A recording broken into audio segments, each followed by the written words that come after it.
Hello and welcome. My name is Catherine MacWillie. I'm the CEO of Custody Calculations, Calendars, and Orders. I will be presenting on crime, court, and parental alienation. Before we begin, I want to provide the following information. My experience, background, and training is that of a law enforcement officer. My presentation is based on that perspective. This is an actual recording of an emergency response. This is what divorce and custody sounds like to many law enforcement officers across the United States.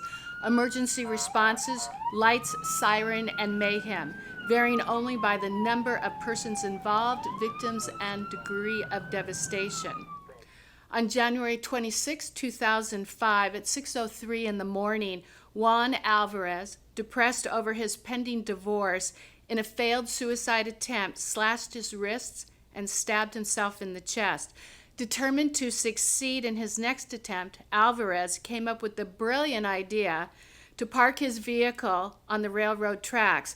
As the train approached, Alvarez changed his mind but was unable to start his truck and move it from the tracks. Instead, he jumped clear from the truck to safety, while the crowded commuter train struck his vehicle still on the tracks and was derailed, killing 11 and injuring over 200, creating a ripple effect of family law case on all of these lives.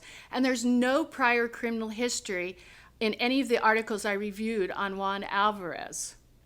June 3rd, 2016, 6:20 p.m., a 6-year-old child, upset over his parents' divorce, committed suicide. His death left many in the community and the police department wondering, how could a child so young be capable of such an act? 4 detectives were assigned to work the case exclusively to determine if the child did in fact commit suicide. It was beyond the comprehension of anyone that this could have happened. The child had previously been watching cartoons on the TV in the living room when he walked into the kitchen and, taking off his belt, tied it into a makeshift noose and hung himself from the freezer handle of the refrigerator. His 7-year-old sister found him. His mother and stepfather were home, upstairs in the bedroom at the time of his death. The story made headlines as far away as the UK.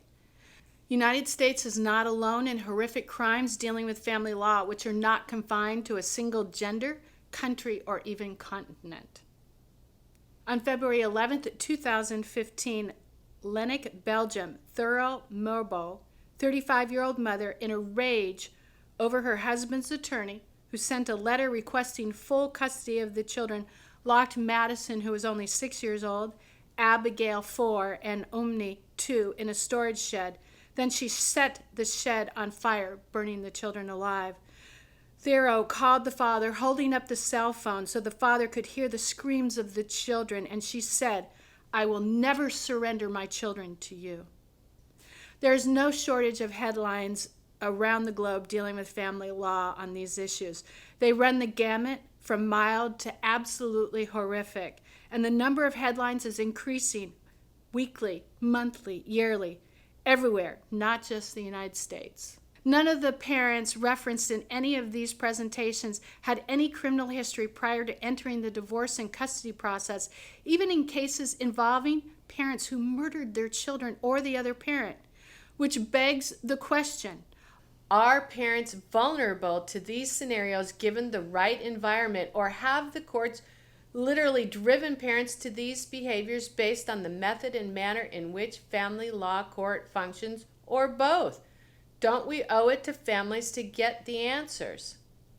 In closing, a famous line from the Huffington Post: "Marriages come and go, but divorce is forever." Truer words were never spoken.